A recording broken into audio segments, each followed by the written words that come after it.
Hello friends, ಎಲ್ಲರಿಗೂ ನಮಸ್ಕಾರ. ನಿಮ್ಮ ನೆಚ್ಚಿನ ಸ್ಮಾರ್ಟ್ ಇನ್ಫಾರ್ಮ್ ಕನ್ನಡ ಚಾನೆಲ್ಗೆ ಸುಸ್ವಾಗತ. KSET ಎಕ್ಸಾಮ್ಗೆ ಕಾಯ್ತಿದ್ದ ಅಭ್ಯರ್ಥಿಗಳಿಗೆ ಇದೊಂದು ಬಿಗ್ ನ್ಯೂಸ್ ಅಂತಲೇ ಹೇಳ್ಬೋದು. ಕರ್ನಾಟಕ ರಾಜ್ಯ ಪ್ರಾಧಿಕಾರ KA ವತಿಯಿಂದ KSET ಕರ್ನಾಟಕ ರಾಜ್ಯ ಅರ್ಹತಾ ಪರೀಕ್ಷೆ ಅಧಿಕೃತ ಸೂಚನೆ ಈಗ ಬಿಡುಗಡೆ ಆಗಿರ್ತಕ್ಕಂಥದ್ದು.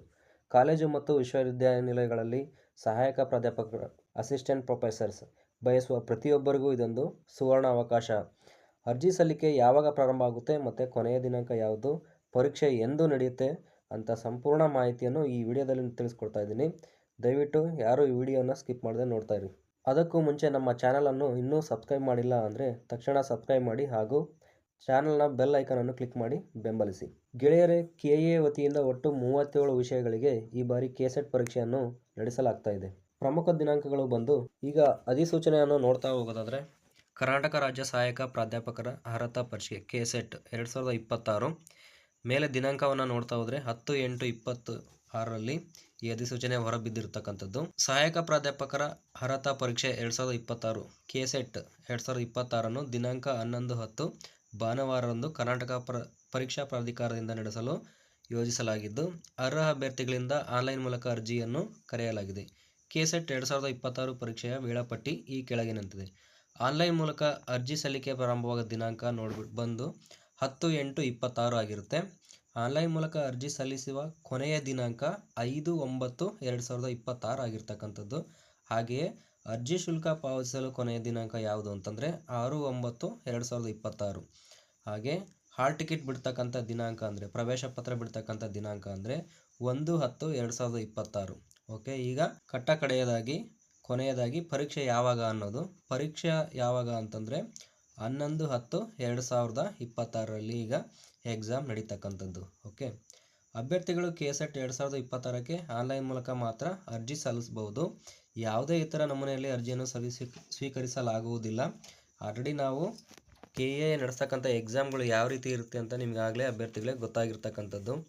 KA ವೆಬ್ಸೈಟ್ ಲಿಂಕನ್ನು ನಾನು ಇಲ್ಲಿ ಕೊಟ್ಟಿರ್ತಕ್ಕಂಥದ್ದು ಡಿಸ್ಕ್ರಿಪ್ಷನಲ್ಲಿ ಹಾಕಿರ್ತೀನಿ. ಮತ್ತು ಈ ವಿಡಿಯೋದಲ್ಲಿ ಕಾಣಿಸ್ತಾ ಇರೋ ಹಾಗೆ ಈ ಲಿಂಕನ್ನು ನೀವು ಕ್ಲಿಕ್ ಮಾಡಿದರೆ ಡೈರೆಕ್ಟಾಗಿ ಅರ್ಜಿ ಓಪನ್ ಆಗ್ತಕ್ಕಂಥದ್ದು.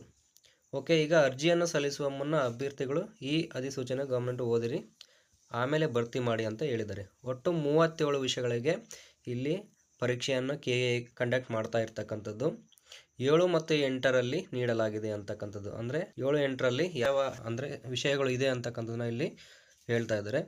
ಈ ಪರೀಕ್ಷೆಯಲ್ಲಿ ಅರ್ಹತೆ ಪಡೆದ ಅಭ್ಯರ್ಥಿಗಳು ಕರ್ನಾಟಕ ರಾಜ್ಯದ ಯಾವುದೇ ವಿಶ್ವವಿದ್ಯಾನಿಲಯ, ಪ್ರಥಮ ದರ್ಜೆ ಪದವಿ ಕಾಲೇಜು ಮತ್ತು ಉನ್ನತ ಶಿಕ್ಷಣ ಸಂಸ್ಥೆ ಅಂದರೆ ಸರ್ಕಾರಿ, ಅನುದಾನಿತ ಮತ್ತು ಖಾಸಗಿಗಳಲ್ಲಿ ಸಹಾಯಕ ಪ್ರಾಧ್ಯಾಪಕ ಹುದ್ದೆಗಳಿಗೆ ನೇಮಕಗೊಳ್ಳಲು ಅರ್ಹರಾಗಿರುತ್ತಾರೆ ಅಂತಕ್ಕಂಥದ್ದು. ಆಯಾ ಸಂಸ್ಥೆಗಳ ನಿಯಮ ಮತ್ತು ಕಾಯ್ದೆಗೆ ಒಳಪಟ್ಟಿರುತ್ತೆ ಅಂತಕ್ಕಂಥದ್ದು.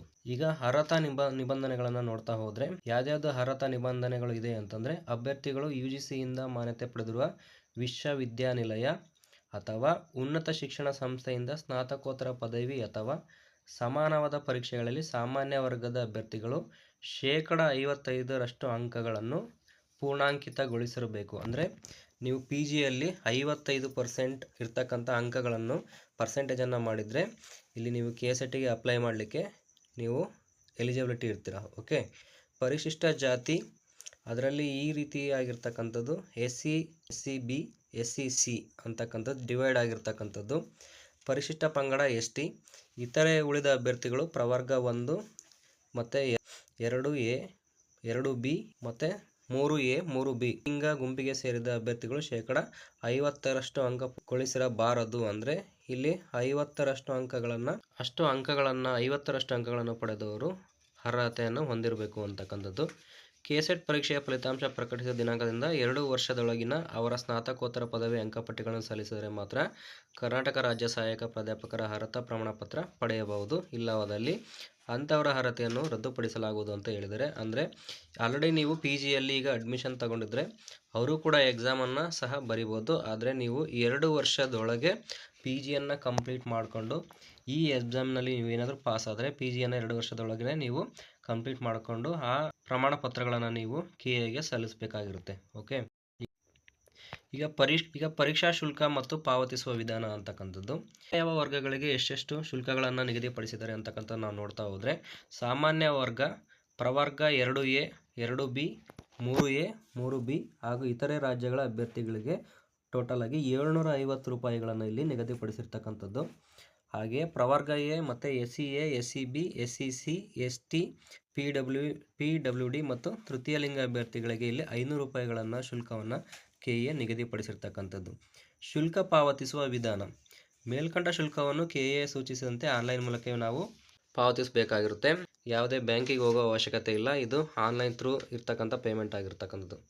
ಓಕೆ, ಸೂಚನೆ. ಬೇರೆ ಯಾವುದೇ ವಿಧಾನದ ಮೂಲಕ ಪಾವತಿಸಲು ಅವಕಾಶ ಇರುವುದಿಲ್ಲ. ಉದಾಹರಣೆ, money order, demand draft, IPO office challan ಇತ್ಯಾದಿಗಳನ್ನು ಒಪ್ಪಲಾಗುವುದಿಲ್ಲ ಅಂತ ಹೇಳಿದ್ದಾರೆ. ಒಮ್ಮೆ ಶುಲ್ಕ ಪಾವತಿಸಿದ ನಂತರ ಅದನ್ನು ಯಾವುದೇ ಕಾರಣಕ್ಕೂ ಹಿಂದಕ್ಕೆ ಕೊಡಲ್ಲ ಅಂತ ಕೂಡ ಹೇಳಿದ್ದಾರೆ. ಅದೇ ಈಗ ಪರೀಕ್ಷಾ ವಿಧಾನ ಮತ್ತು ಪರೀಕ್ಷೆಗಳ ದಿನಾಂಕಗಳನ್ನು ನಾವು ನೋಡ್ತಾ ಹೋದರೆ 11/10/26ರಲ್ಲಿ ಎರಡೂ ಪತ್ರಿಕೆಗಳನ್ನು ಒಂದೇ ದಿನದಲ್ಲಿ ಎಕ್ಸಾಮನ್ನು ಮಾಡ್ತಕ್ಕಂಥದ್ದು. ಓಕೆ, ಇಲ್ಲಿ ಮೊದಲನೇ ಪತ್ರಿಕೆ ಬಂದುಬಿಟ್ಟು 100 ಅಂಕಗಳಿಗೆ ಇರ್ತಕ್ಕಂಥದ್ದು, ಒಟ್ಟು 50 ಪ್ರಶ್ನೆಗಳು ಇರ್ತಕ್ಕಂಥದ್ದು. ನೆಕ್ಸ್ಟು ಎರಡನೇ ಪತ್ರಿಕೆ ಬಂದು 200 ಅಂಕಗಳಿಗೆ ಇರ್ತಕ್ಕಂಥದ್ದು, 100 ಪ್ರಶ್ನೆಗಳನ್ನು ಅದು ಹೊಂದಿರತಕ್ಕಂಥದ್ದು. ಅವಧಿಯನ್ನು ನೋಡ್ತಾ ಹೋದರೆ ಒಟ್ಟು 3 ಗಂಟೆಗಳು. ಇಲ್ಲಿ ಬೆಳಗ್ಗೆ 10ರಿಂದ ಎಕ್ಸಾಮ್ ಸ್ಟಾರ್ಟ್ ಆದರೆ ನೆಕ್ಸ್ಟು 1 ಗಂಟೆವರೆಗೂ ಎರಡೂ ಪೇಪರ್ಗೂ ಸೇರಿ ಇರ್ತಕ್ಕಂಥದ್ದು ಎಕ್ಸಾಮ್.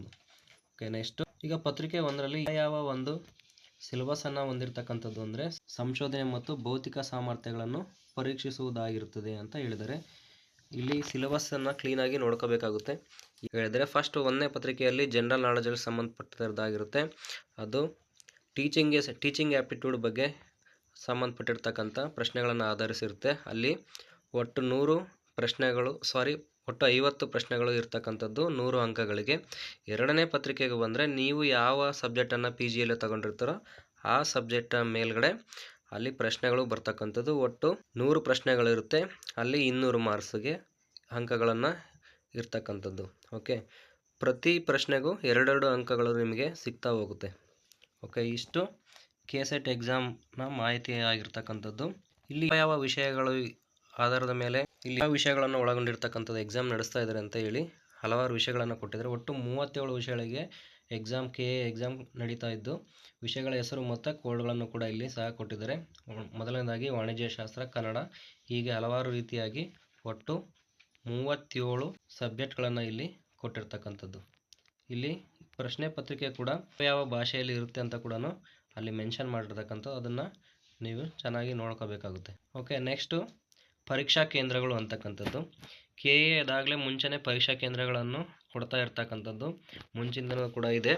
ಈಗ ಯಾವ ಕೇಂದ್ರಗಳನ್ನು ಕೊಟ್ಟಿದ್ದಾರೆ ಅಂತಕ್ಕಂಥದ್ದು: ಬೆಂಗಳೂರು, ಬೆಳಗಾವಿ, ಬಳ್ಳಾರಿ, ವಿಜಯಪುರ, ದಾವಣಗೆರೆ, ಧಾರವಾಡ, ಕಲಬುರಗಿ, ಮೈಸೂರು, ಶಿವಮೊಗ್ಗ, ತುಮಕೂರು, ಮಂಗಳೂರು ಅಂತಕ್ಕಂಥದ್ದು. ಒಟ್ಟು 11 ಪರೀಕ್ಷಾ ಕೇಂದ್ರಗಳನ್ನು ಇಲ್ಲಿ ಮೆನ್ಷನ್ ಮಾಡಿರ್ತಕ್ಕಂಥದ್ದು. ನಿಮಗೆ ಯಾವುದು ಸೂಕ್ತ ಆಗುತ್ತೋ, ನಿಮಗೆ ಯಾವುದು ಹತ್ತಿರ ಆಗುತ್ತೋ ಆ ಎಕ್ಸಾಮ್ ಸೆಂಟರ್ಗಳನ್ನು ನೀವು ಪಡೆದುಕೊಳ್ಬೋದು.